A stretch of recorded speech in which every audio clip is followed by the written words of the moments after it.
What?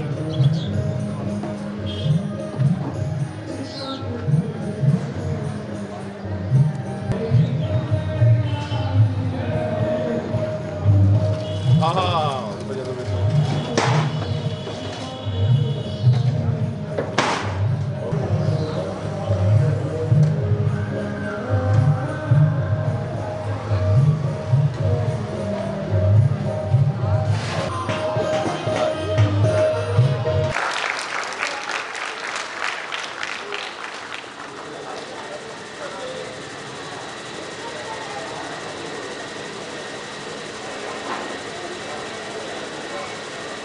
Sir से अनुरोध है कि माननीय मेयर साहब को उत्तरीय पहनाकर उनका हार्दिक अभिनंदन करें।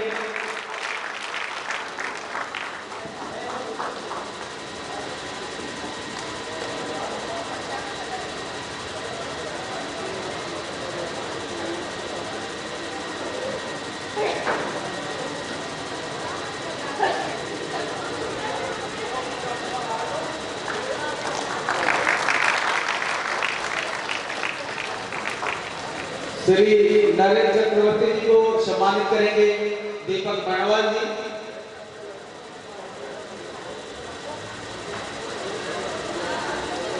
इस बीच हमारे बीच मंच पर प्रधानाध्यापक केवीआई इंस्टीट्यूशन उपस्थित हैं और उनको सम्मान देते हुए सर ने कहा कि सबसे पहले उन्हें सम्मानित किया जाए। यह हम सभी के लिए गर्व की बात है। शिक्षक का सम्मान का सम्मान होता है। तो मैं श्री शिव कृष्ण बंधु यात्रा करें।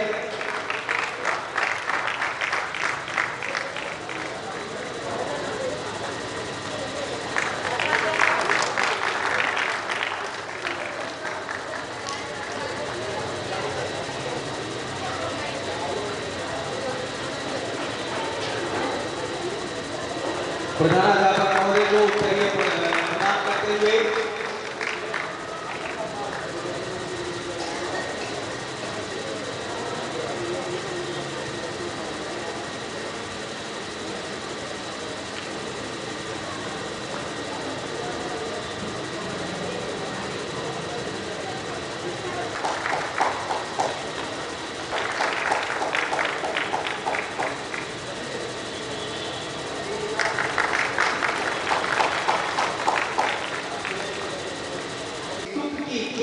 सृष्टि में है, सुख की खुशबू सृष्टि में है। क्या अंधकार हम भूल गए? यह दिव्य कोश, यह दिव्य दिवासा तेरी कृपा।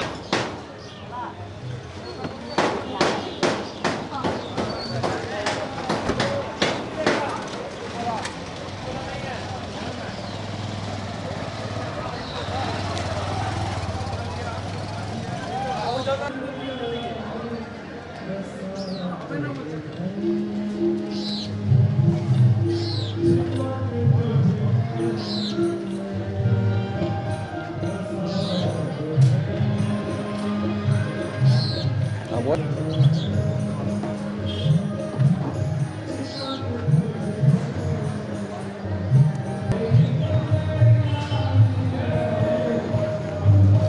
Aha, będzie to wyszło.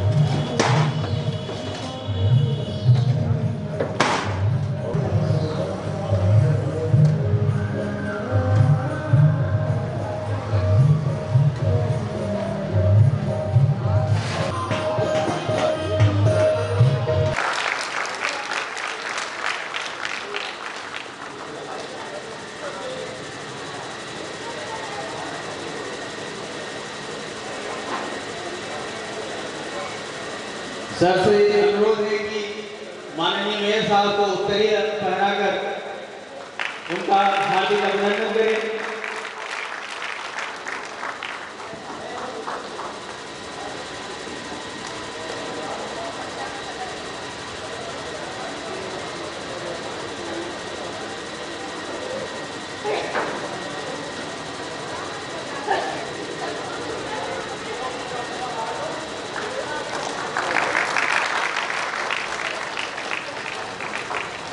Shri Narendra चक्रवर्ती जी को सम्मानित करेंगे दीपक बर्णवाल जी।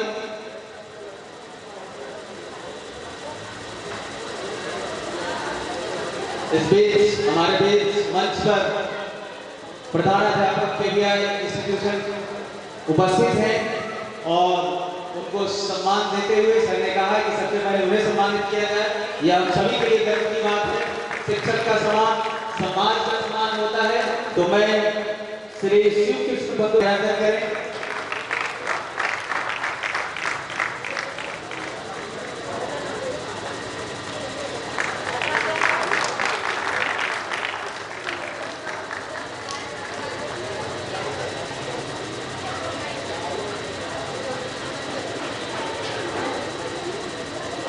प्रधानाध्यापक महोदय को उत्तरीय प्रदान करते हुए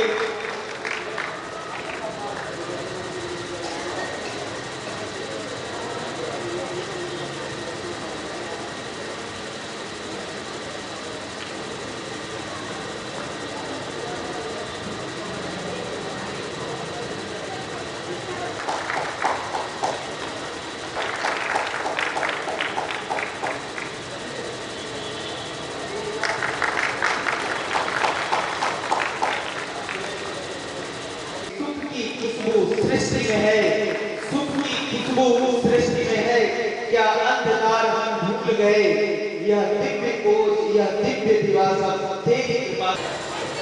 अखिल विश्व में व्याप्त है वह दिव्य सत्ता, तुम्हारे बिना डोल सकता न पत्ता, डोल सकता न पत्ता। ईश्वर की इच्छा के बिना एक पत्ता भी नहीं डोल सकता। भागवत पाठ होने वाला है। 10 दिनों तक भागवत कथा सुनाई जाएगी, अन्य कार्यक्रम है। लेकिन ये विडंबना है हमारे समाज की कि भागवत रचना के बाद से लेकर अभी तक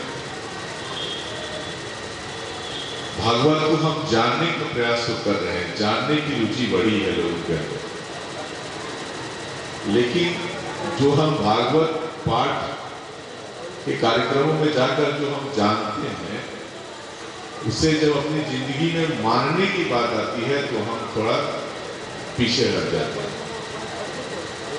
किसी भी ऐसे कार्यक्रमों की सार्थकता तभी है कि ऐसे कार्यक्रमों में आकर हम जितना जाने, क्योंकि ये उद्घाटन सत्र है, इसलिए मेरी ये शुभकामना है आयोजकों के प्रति कि उन्होंने इस पूरे कोयलांचल में ऐसी व्यवस्था की कि हजारों हजार की संख्या में लोग 10 दिनों तक आकर भागवत को जानने का प्रयास करेंगे और जानने का मौका उन्हें मिलेगा। और मेरी ये इच्छा है और इस इच्छा के साथ यहाँ से विदा लेना चाहूँगा कि जो लोग 10 दिनों में भागवत को जानेंगे, उसमें कुछ लोग कम से कम भागवत को अपने जीवन में मानेंगे, और जब अपने जीवन में उसे मानना प्रारंभ करेंगे तो कहीं ना कहीं उसकी प्रतिछवि हमारे समाज में भी दिखेगी, हमारे इलाके में दिखेगी, और कहीं ना कहीं जो जैसा समाज हम चाहते हैं या समाज में जो परिवेश हम चाहते हैं, वो परिवेश हम यहाँ की जनता को, इस इलाके की जनता को दे पाएंगे, और यही आयोजनों की सार्थकता होगी। मैं धन्यवाद देकर उन्हें छोटा नहीं करना चाहूँगा, लेकिन उनका उत्साह मैंने देखा कि आज से करीब 3 महीने पहले से, 3-4 महीने पहले से जिन लोगों ने इसकी परिकल्पना की कि ऐसा भी कुछ करना है, और केवल परिकल्पना नहीं की, परिकल्पना करने के साथ साथ हम लोग आते हैं, माइक में बोल के चले जाते हैं, लेकिन ऐसे कार्यक्रमों का आयोजन करने के लिए पर्दे के पीछे कुछ ऐसे लोग होते हैं जिनके अंदर नाम कमाने की आकांक्षा नहीं होती, जो किसी लालच के लिए या नाम के लिए या ख्याति के लिए ये कुछ नहीं करते, केवल और केवल सच्ची भक्ति के कारण ही ऐसे कार्यक्रमों का आयोजन करते हैं। तो जो यहाँ आयोजक हैं, उनके प्रति मैं अपना आभार व्यक्त करता हूँ कि आपके दिमाग में ये बात आई कि ऐसा कुछ करना है, और जब आपके दिमाग में आई तो आपने उसे अमली जामा पहनाते हुए असल में ऐसे कार्यक्रम का आयोजन करके दिखा दिया। बहुत लोग सोच के चुप रह जाते हैं, लेकिन कुछ हिम्मती लोग होते हैं जो आगे भी बढ़ते हैं, क्योंकि अपनी नाव लेकर हम सारे लोग समुद्र में गोता लगाने का प्रयास करते हैं, लेकिन ज्यादातर लोग अपना नाव लेकर समुद्र के किनारे ही आपाधापी करते रहते हैं। कुछ हिम्मत वाले होते हैं जो समुद्र की ओर देखते हैं, जिन्हें समुद्र के अंत का पता नहीं, लेकिन फिर भी अपने नाव को लेकर आगे बढ़ते जाते हैं, बढ़ते जाते हैं। परिणाम के बारे में सोचते नहीं, लेकिन नया कुछ अनुसंधान, नया कुछ सामने जनता के सामने लाना, जो जनता के लिए श्रेष्ठ हो, जनता के लिए श्रेय हो, जो समाज के लिए श्रेष्ठ हो, समाज के लिए श्रेय हो, ऐसा कुछ करने का जज्बा जिन हिम्मती लोगों के अंदर होता है, मैं समझता हूं कि यहाँ जो आयोजक हैं वो सज्जन भी, या जो आयोजक मंडली है, उन्होंने भी ऐसे हिम्मती व्यक्ति का परिचय दिया है, तभी ऐसे कार्यक्रम का आयोजन आप कर पा रहे हैं। एक बार फिर आपके प्रति कृतज्ञता व्यक्त करते हुए, एक ईश्वर से प्रार्थना करते हुए कि आपने जिस सोच के साथ इस कार्यक्रम का आयोजन किया, आपकी सोच को ईश्वर साकार रूप दे और अंततः जन कल्याण के लिए आपकी सोची हुई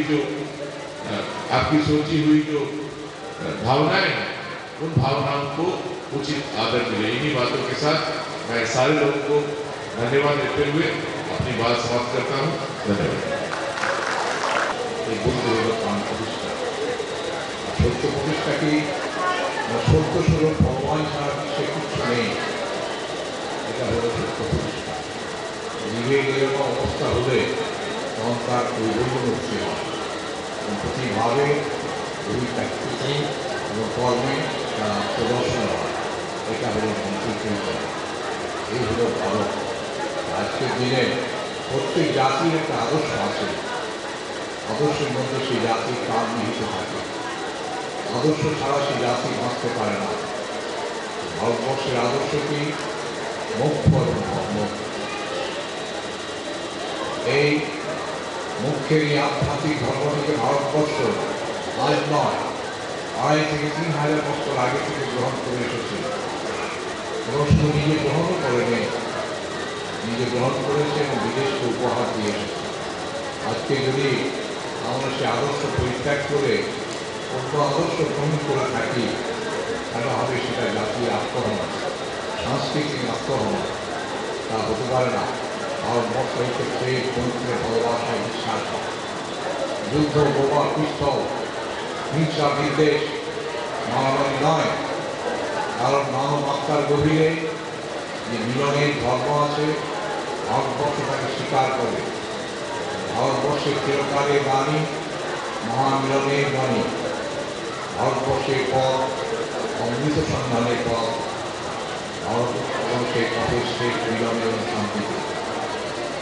এবং আজকের দিনে আমি বলবো, আমরা শপথ নেব যে আমাদের সেই ভারতের আদর্শকে মনে প্রাণ গ্রহণ করে তাতে হাত মিলিয়ে, কাঁধে কাঁধ মিলিয়ে আমরা এগিয়ে চলব এবং সেই ভারতবর্ষের প্রেম, মিত্র, ভালোবাসার ভারতবর্ষকে যাতে আমরা আবার প্রতিষ্ঠা করতে পারি। এই বলে আমি সকলকে আমার শুভেচ্ছা, ভালোবাসা এবং কৃতজ্ঞতা জানিয়ে শেষ করছি।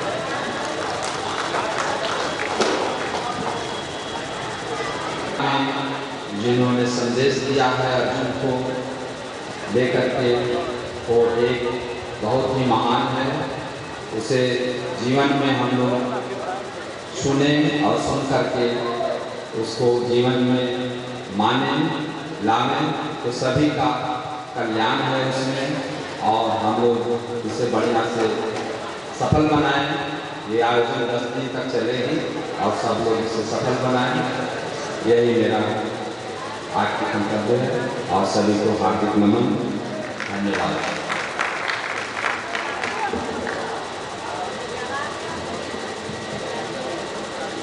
किसी भी कार्यक्रम के आयोजन में प्रबुद्धजनों एवं का एक बहुत बड़ा महत्व होता है, और जब ऐसे लोगों का आशीर्वाद हम पर रहता है तो हम किसी भी कार्यक्रम को सफलतापूर्वक आयोजित कर लेते हैं। आज का यह जो कार्यक्रम उद्घाटन सत्र लगभग अपने समापन की ओर है। इसके बाद कृष्ण लीला में आरती और उसके बाद 7:30 बजे पाला कीर्तन का आयोजन होगा। इससे पहले कि वह कार्यक्रम अपने समय पर शुरुआत हो, आज के इस उद्घाटन सत्र के अंतिम वक्ता या इस कार्यक्रम के संरक्षक महोदय मैं श्री नरेंद्र नाथ चक्रवर्ती सर को आमंत्रित करता हूं कि अपने आशीर्वचनों से इस कार्यक्रम की रूपरेखा पर प्रकाश डालें और इसकी सार्थकता पर विचार विमर्श रखें।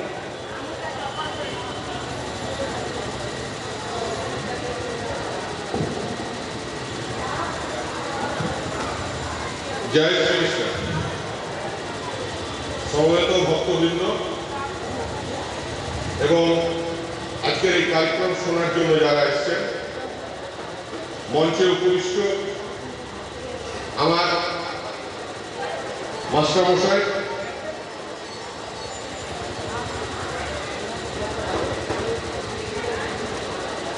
মাননীয় শ্রী শিবকৃষ্ণ বন্দ্যোপাধ্যায়, মঞ্চে আছেন আমার অন্নদাতা বাঙ্কুলা কোরিয়ারের এজেন্ট মাননীয় শ্রী এস.এস. শর্মা সাহেব। এইমাত্র আমাদের মধ্যে অনেকক্ষণ অপেক্ষা করেছিলেন, বক্তব্য রেখেছেন, আমাদের সাহায্যের হাত বাড়িয়ে দিয়েছেন মাননীয় পাণ্ডবেশ্বরের বিধায়ক, আসানসোল দুর্গাপুর মিউনিসিপাল কর্পোরেশনের মেয়র, আমার অত্যন্ত কাছের মানুষ মাননীয় শ্রী জিতেন্দ্র কুমার তিওয়ারি মহাশয়। মঞ্চে আছেন কুদুদা সহ আমার সামনে বসা মায়েরা এবং ভক্তবৃন্দ, প্রত্যেককে আমার পক্ষ থেকে নমস্কার জানাই, প্রণাম জানাই। খানিকটা অব্যবস্থার মাধ্যমে আজকের সূচনা হয়েছে, কারণ যিনি প্যান্ডেল করার দায়িত্ব নিয়েছিলেন তিনি সঠিক সময়ে প্যান্ডেল, লাইট, মাইক কিছুই আমাদের হাতে তুলে দেননি। তাই যে কার্যক্রম 3টের সময় শুরু হওয়ার কথা ছিল সেটা 5টাতেও আমরা পূর্ণরূপে শুরু করতে পারিনি। কিন্তু আমরা জানি যার শেষ ভালো তার সব ভালো। আজকের এই অনুষ্ঠানে মানুষের উপস্থিতির হারও খুব কম। আমার খুব মনে পড়ে কয়েক বছর আগে এরকম একটা ভগবত পাঠের আসরে খুব অল্প সংখ্যক দর্শক ছিলেন। আমি খুব ক্ষোভের সঙ্গে বলছিলাম যে এত কষ্ট করে আয়োজন, মানুষকে ডাকছি, তাও মানুষ আসেনি। আমার সঙ্গে সঙ্গে বিশিষ্ট ব্যবসায়ী, ধর্ম প্রচারক জসবীর সিং কুদুদা মঞ্চে উপস্থিত ছিলেন। আমার মনে পড়ে কুদুদা খুব ভালো কথা বলেছিলেন যে কৌরব আর পাণ্ডবদের লড়াইয়ে কৌরবের সংখ্যায় বেশি ছিল আর পাণ্ডবের সংখ্যায় অনেক কম ছিল, কিন্তু মহাভারতের যুদ্ধে প্রমাণ হয়েছে যে সত্যের জয় হয়, তাই পাণ্ডবদের জিত হয়েছিল। তাই মানুষ যতই অল্প আসুন, আমার বিশ্বাস যে আগামী 10 দিন এই মাঠ, এই মঞ্চ মানুষকে আনন্দ দেবে। মানুষ পরিপূর্ণভাবে আয়োজকরা যে মহাভাগবত পাঠ, যে মহাযজ্ঞ এবং শ্রীকৃষ্ণ লীলা বর্ণনের যে চিন্তন করেছেন তা অবশ্যই পূর্ণতা প্রাপ্তি হবে। আজকের এই অনুষ্ঠানের যারা আয়োজক, একটু আগে মাননীয় মেয়র সাহেব বলছিলেন যে কিছু মানুষ আছে যারা পর্দার পিছনে থেকে যায়, সেমনি উখড়ার প্রায় সমস্ত ব্যবসাদার বন্ধু যারা, তারা অকুণ্ঠ হস্তে অর্থ, শ্রম, সময় দিয়ে এই অনুষ্ঠানকে পূর্ণতা প্রাপ্তির পথে এগিয়ে দিচ্ছে। বৃন্দাবন থেকে শ্রীকৃষ্ণ লীলা পাঠ যে করবেন ছোটে ঠাকুরজি, তিনি ইতিমধ্যে আমাদের মধ্যে এসে উপস্থিত হয়েছেন এবং আজকের যে শোভাযাত্রা হয়েছিল তাতেও তিনি মানুষকে দর্শন দিয়েছেন। আমরা কৃতজ্ঞ শ্রী ইন্দ্রেশজির কাছে, যিনি ইতিমধ্যে আমাদের মধ্যে এসে উপস্থিত হয়েছেন এই ভগবত পাঠের আসরকে অলঙ্কৃত করার জন্য। তাই বলি, যদা যদা হি ধর্মস্য গ্লানির্ভবতি ভারত অভ্যুত্থানং অধর্মস্য তদাত্মানং সৃজন্মঃ। তাই এই আসর থেকে, এই মঞ্চ থেকে আমার পূর্ববর্তী বক্তারা, আমার শিক্ষাগুরু যে কথা বলছিলেন যে শিক্ষা নিতে হবে এই ভগবত পাঠের আসর থেকে, তিনি বলছিলেন ভগবতের আসল রূপ আস্বাদন করার কথা। তা নিশ্চয়ই আমরা এই খনি অঞ্চলের মানুষের মধ্যে ছড়িয়ে দিতে পারি। লোভ, হিংসা, দেশ ত্যাগ করে আমরা যে স্বপ্নের ভারত গড়ার স্বপ্ন দেখছি তাকে নিশ্চয়ই এগিয়ে নিয়ে যেতে পারে। আপনারা অনেকক্ষণ ধরে গ্রীষ্মের প্রচন্ড দাবদাহে আপনারা এই অনুষ্ঠানকে অলঙ্কৃত করেছেন। আপনারা উপস্থিত থেকে আমাদের সম্মানীয় যে অতিথিবৃন্দ এসছেন, মাননীয় মেয়র সাহেব, মাননীয় পাণ্ডবেশ্বরের বিধায়ক জিতেন্দ্র কুমার তেওয়ারি, মাননীয় এম সাহেব সিদ্ধিশরণ শর্মাজি, মাননীয় উখড়া হাই স্কুলের প্রাক্তন প্রধান অধ্যাপক, আমার শিক্ষাগুরু মাননীয় শিবকৃষ্ণ বন্দ্যোপাধ্যায়ের কথা শুনেছেন। আজকের এই অনুষ্ঠানের পরে আমাদের প্রথম ধাপের বিরতি হবে। আজকের এই আনুষ্ঠানিক উদ্বোধন শুরু হলো, 10 দিনের পথ চলা। আমি আশা করব উখড়া এবং সন্নিহিত অঞ্চলে যারা মানুষজন আছেন তারা এই কার্যক্রমকে সংগঠিত করার জন্য, সুসম্পন্ন করার জন্য সাহায্যের হাত বাড়িয়ে দেবেন এবং আপনাদের উপস্থিতি আমাদের উৎসাহিত করবে। আমরা এই কার্যক্রমকে আপনাদের কাছে পরিবেশন করতে পারব। সবাইকে ধন্যবাদ, কৃতজ্ঞতা এবং প্রণাম জানিয়ে আমার বক্তব্যের বিরতি টানছি। ভালো থাকুন, নমস্কার।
सभी लोग जितने भी लोग यहाँ बैठे हैं, दोनों हाथ ऊपर करके मेरे साथ जयकारा। सियावर रामचंद्र की, पवन सुत हनुमान की जय। श्री हनुमान जी महाराज की, श्री रामचंद्र भगवान की जय। जय जय श्री राधे, जय जय श्री राधे, जय जय श्री राधे।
कृष्णाय वासुदेवाय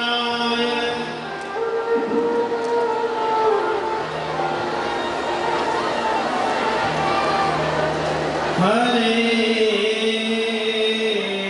परमात्मने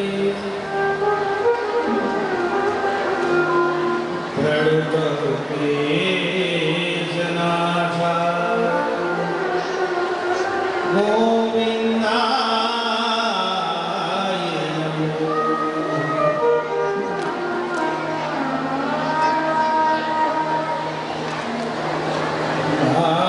भारत नवीन शतपत्र विशाल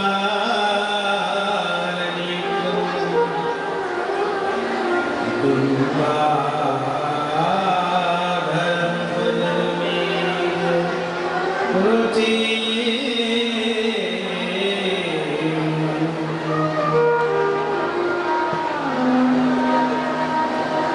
मंदस्मितं मधुर सुंदर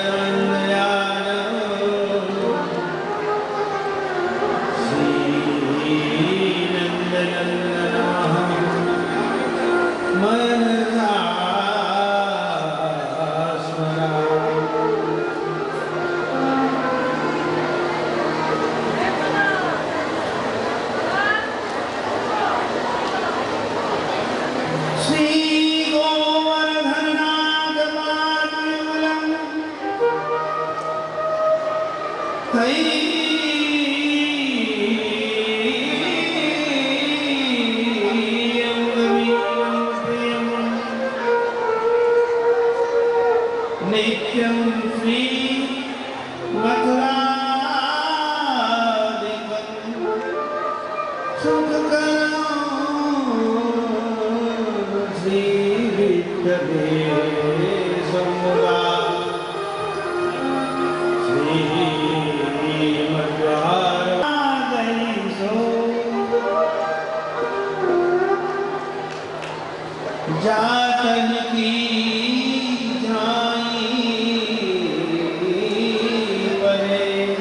श्याम हरित गति हो।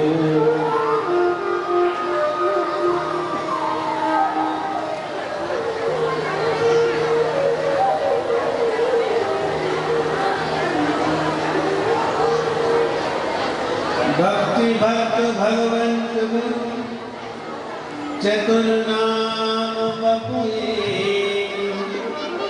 जिनके पद वंदन किए नासै विघ्न।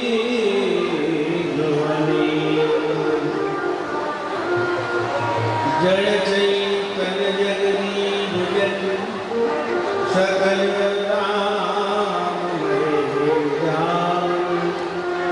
बंदो सबके पद कमल सदा जो पाल।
जय मंगल कुंज निकुंजन की रस कुंज विचित्र समाज की जय।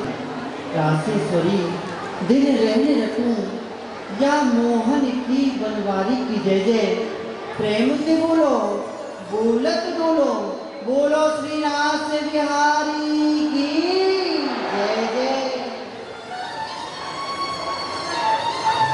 जय हो गंगजू की नंदन नमन लाल। जय हो हमारी प्यारी भानुकी दुलारी की। जय हो यशोदा जी की बारी प्रीत चंद्र जी की। जय हो हमारी प्यारी तीरथ कुमारी की। गोकुल युवराज गोकुलेश कुल शेखर की श्री बन की रानी राधी बरसाने वाली की। गोपीजन वल्लभ गोविंद श्यामा श्याम जी की। सब मिल जय बोलो राधा वल्लभ बिहारी की। जय हो बिरला की बांसुरी की मनमोहन की बनवारी की जय जय। ललतारू देवी सुदेवी की जय। सकुमारी श्री राधिका प्यारी की जय जय। नटनागर नित्य बिहारी की जय। सुख सागर रास बिहारी की जय जय। प्रेमिति बोलो बुलत डोलो बोलो श्री रास बिहारी सरकार की। नमोस्तु वृंदावन सुंदराभ्याम। हे हमारी वृंदावन की सुंदर युगल स्वरूप श्री राधा माधव, आप दोनों के श्री चरण में मेरा प्रणाम है। तत्पश्चात इतनो निवेदन है कि धारिये चरण चाल यमुना कुलिन में एहो सखी जल बिनती करें काहे ना सारी। सारी सकल फल कामना को रसकन की रसकन पिबाए स्वाति बूंद बरसाए श्याम कमल कर उठाए। विरह व्यंगकुल डारिये गले में जल बयान वारी श्याम। राधिका कन्हैया आज रास में पधारिए। हे श्री प्रिया प्रीतम जी, आपकी नित्य विहार को समय है गयो है, तो कृपा कर आप नित्रास मंडल में पधारो और रास को रचाओ।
मन मोहे जिया, मोहे कमा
कभी लीला में, कथा में, सत्संग में, कहीं पर भी जाए, भगवान का नाम लिया जाए, वहाँ पर मुक्त कंठ से, प्रेम भाव से हाथ उठा करके भगवान का नाम बोले। बोलो श्री राधा रानी की। ये राधा रानी कौन है? इनके लिए जब तक के हमारे मन में जिज्ञासा चाहिए, यदि हम इनको जानेंगे नहीं तो किस प्रकार से प्रेम करेंगे। प्रेम करने के लिए हमें जानना चाहिए कि श्री राधा रानी कौन है।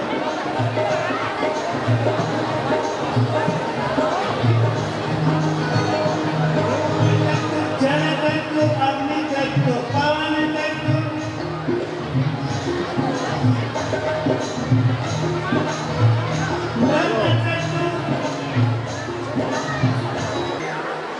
तब उन्होंने ये प्रयास किया, प्रणाम करते हुए कहा कि हे भगवान, आप मुझे ये चंद्रवंश की जो गाथा है इसको विस्तार पूर्वक कथितो वंश विस्तार अवतार सोनो सोमवार का चंद्रवंशी जो है सुंदर गाथा है। क्यों कि इनके साथ में भगवान के साथ में मेरे दादा परदादा मेरे परिवारीजन सबकी तो गाथा आई है, सबका तो सुंदर चरित्र इनके साथ ही जुड़ा हुआ है, इसलिए मुझे भी आप वह सुनाइए।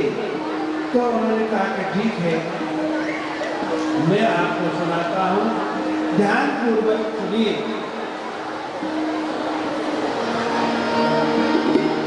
कहाँ कथा सुंदर सुख देनी अघहरनी में कुंठ सेनी।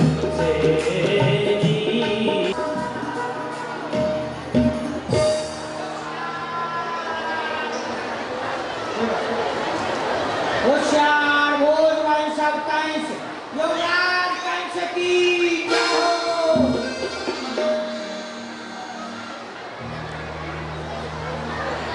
बहुत सुंदर जो भी व्यवस्थाएं आपने हमको सौंपी थी सभी व्यवस्थाएं परिपूर्ण चल रही हैं। जितने भी आप देख रहे हैं जो भी बाराती आए हैं सभी बारातियों को मैंने पकड़ पकड़ के घोड़शाला में और घोड़ों को धर्मशाला में उल्टा हो गया, बाराती धर्मशाला में घोड़े घोड़शाला में, सबके लिए सब व्यवस्थाएं सुचारू रूप से चल रही है। सबको ठंडी ठंडी चाय और गरम गरम लस्सी पिला दी, लस्सी ठंडी और चाय थोड़ा गरम कर दी।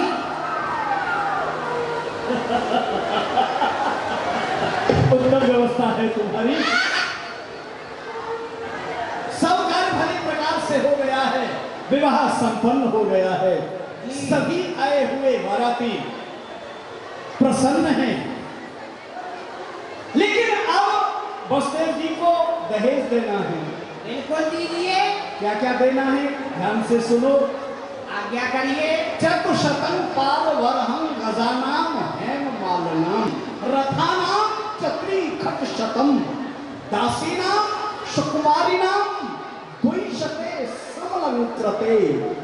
आया समझ में? नहीं आया, समझाइए। तो फिर सुनो जी, क्या कहा है हमने, चतुशतं पारवरहं गजानाम हेम मालनाम, मतलब 400 सुंदर हाथी। 400 हाथी बिना सूंड वाले नहीं, सुनो वाले 11 हाथी तो मजबूत टिकाऊ रहते हैं। देना की आवश्यकता नहीं। अच्छा अच्छा, 400 सुंदर हाथी सुंदर। जिनमें स्वर्ण की अंबारी कसी हो, जिनके गले में सोने की मालाएं पड़ी हुई हो, ऐसे सुंदर 400 हाथी बसदेव जी को दहेज में प्रदान किए जाएं। बिल्कुल जी। अश्वनाम युतम सार्धम रथानाम चक्री खट शतम जी, 1500 घोड़े। 1500 घोड़े बिना सुंदर। पूंछ वाले। घोड़े के बिना पूछ के होते हैं? कुछ घोड़ों की पूंछ कट गई, बेकारी पड़ी है। नहीं, अच्छे सुंदर घोड़े देना है। अच्छा, घोड़े भी सुंदर। हाँ, अच्छे नस्ल के घोड़े। 1500 घोड़े, 1800 रथ स्वर्ण से जड़े हुए बसदेव जी के लिए प्रदान किए जाएं। 1800 रथ बिना पहिया वाले, नहीं उड़ने वाले। नहीं, पहिए वाले ही ठीक है। अच्छा अच्छा, ठीक। इतने ऊंचे क्यों उड़ते हो? यही रहो। आप कुछ दे रहे हो तो जमीन पे क्यों ठहरे हो? जमीन पर ही चलो अभी। और बहन देवकी की सेवा के लिए दासी नाम सुकुमार नाम 200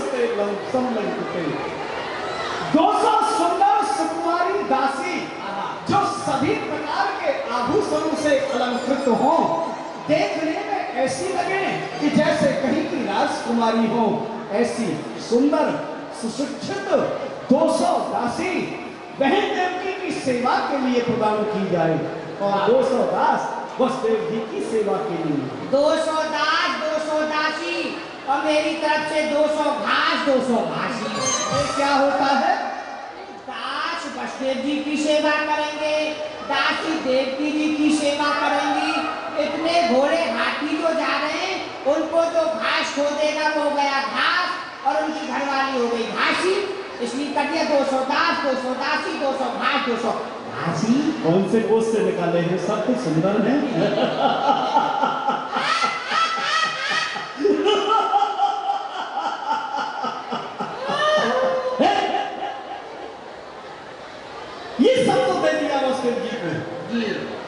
लेकिन अभी और कुछ करना है। एक निवेदन था, भूमि खंड बहुत कम है बसदेव जी के पास में, कुछ भूमि दान कर देते तो और अच्छा रहता।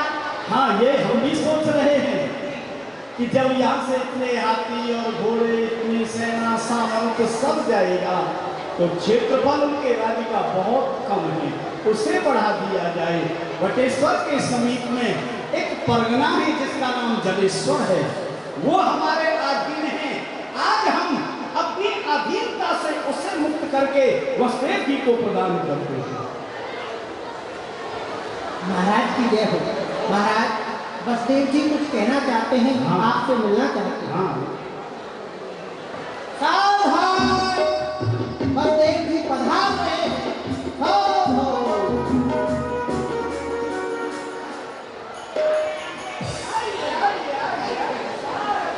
वाह, क्या जोड़ी है, साक्षात धर्मराज और यमराज की जी।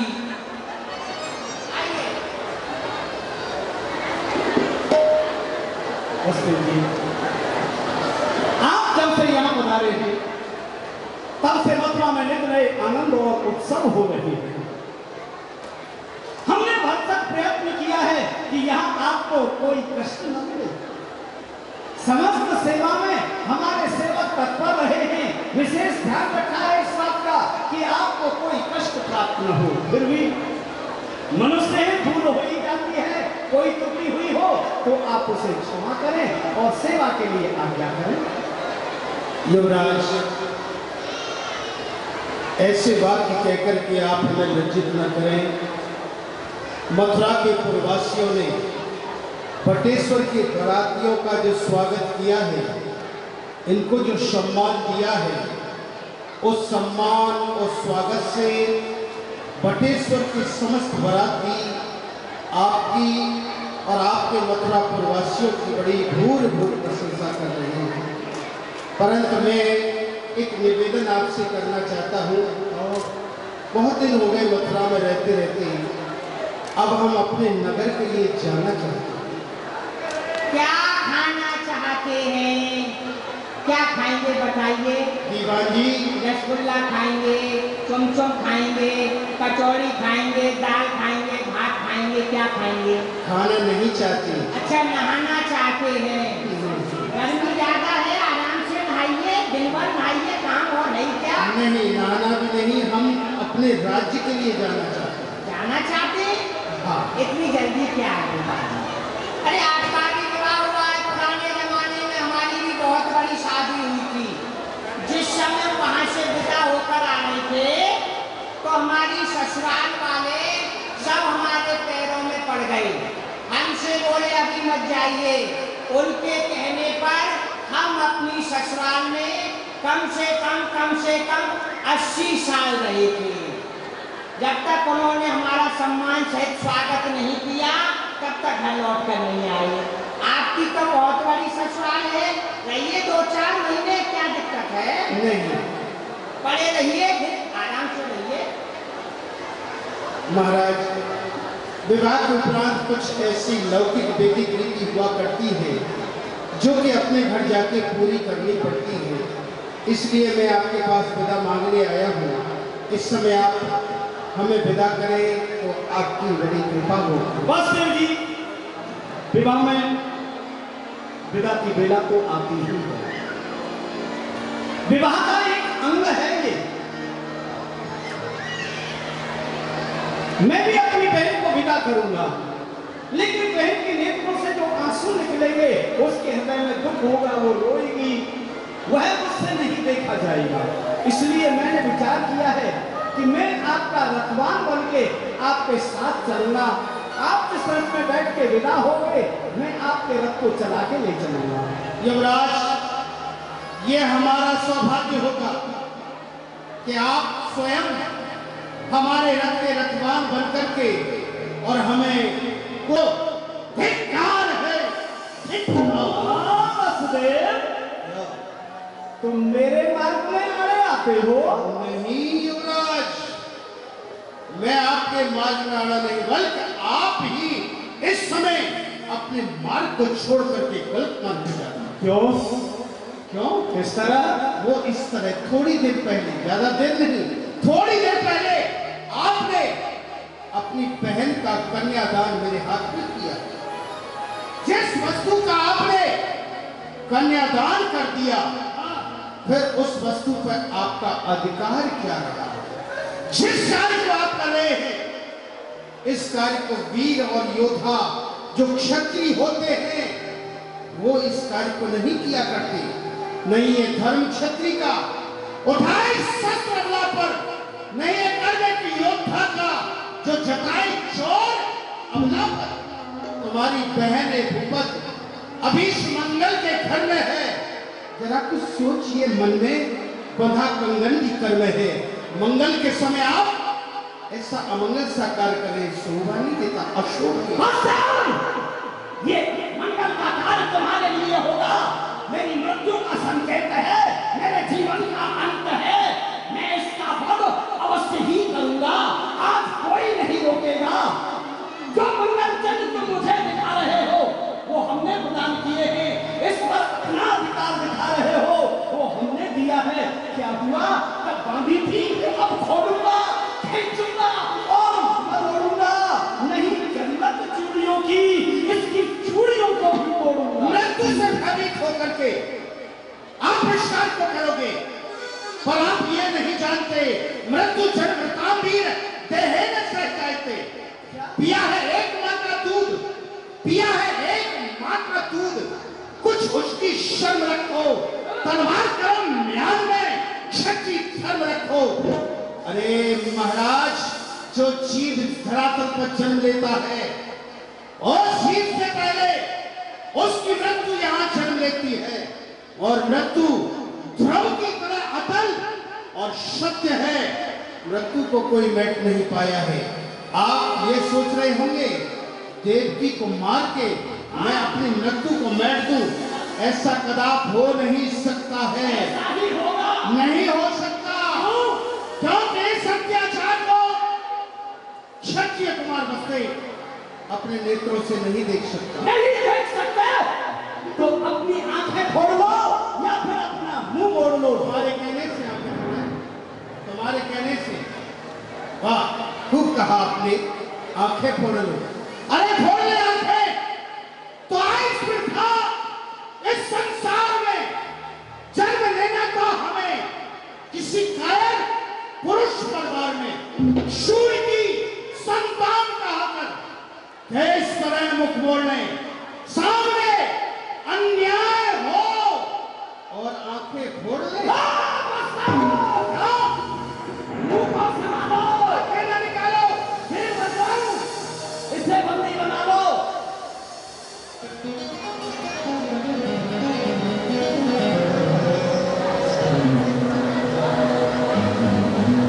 बस निश्चित हो गया वक्त। अब इस महल में एक नहीं दो अर्थियां उठेंगी, दो अर्थियां। तुम भी मरने के लिए तैयार हो जाओ। पहले तुम्हारा वध करूंगा तो मैं मारूंगा, उसके पश्चात फिर जी को मारूंगा। देखता हूं आज मेरे काल को कौन मेरे हाथों से बचाता है।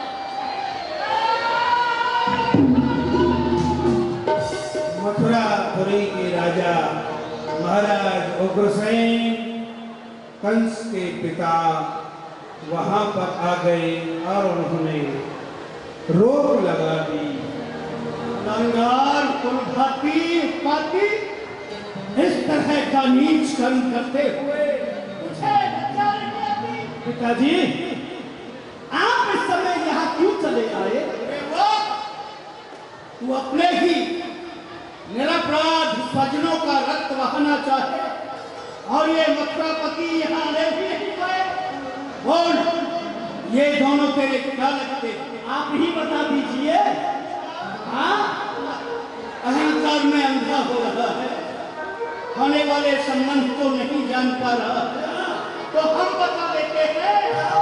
देवकी बहन और वसुदेव कहलोई नहीं। वसुदेव बैरी और देवकी बैरी चले जाइए पिताजी, आप यहाँ से वापस चले जाइए, क्या होगा? वरना पिता के पद का मान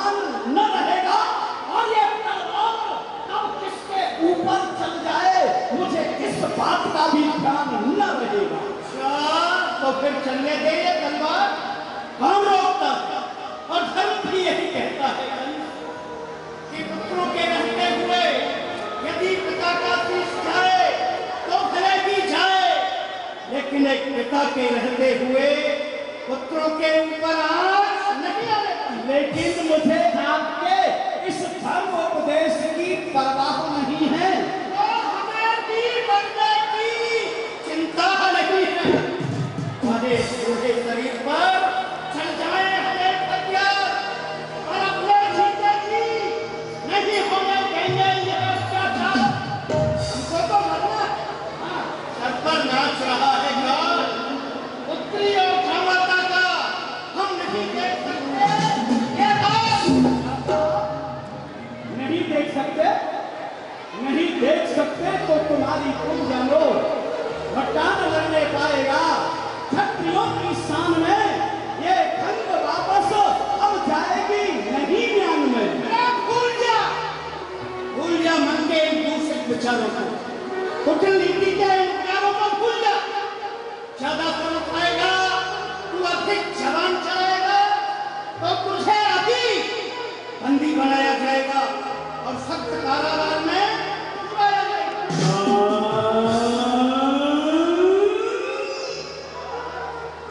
मुझे बंदी बना करके कारागार में बंद किया जाएगा? किसकी आज्ञा से? मथुरा के महाराज उग्रसेन तुम्हारे पिता की आज्ञा से। मथुरा के महाराज उग्रसेन की आज्ञा से मुझे कारागार में बंद किया जाएगा। हाथों में हथकड़ी और पैरों में बेड़ी डाल दी जाएगी महाराज उग्रसेन की आज्ञा से। लेकिन तुम्हें यह ध्यान नहीं है कि आज्ञा पालन कराने के लिए प्रथम तो अपनी भुजाओं में शक्ति होनी चाहिए, स्वयं में ताकत होनी चाहिए, तब जवान में ताकत आती है। स्वयं में शक्ति नहीं है तो जवान में भी शक्ति नहीं आ सकती है। वृद्धावस्था हो गई है आपकी। अब आप ये भाव देख रहे हैं कि कंस को कारागार में भिजवा दिया जाए।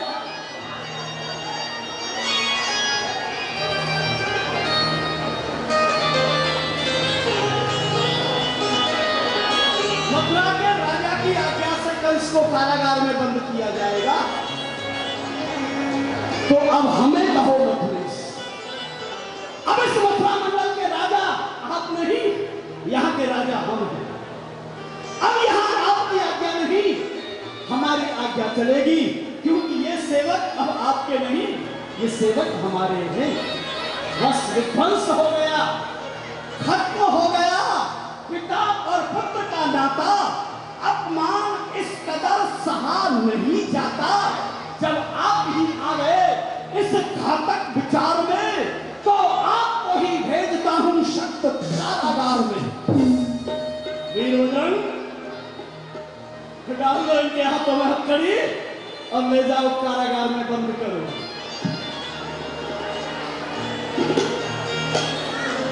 अरे सुना नहीं?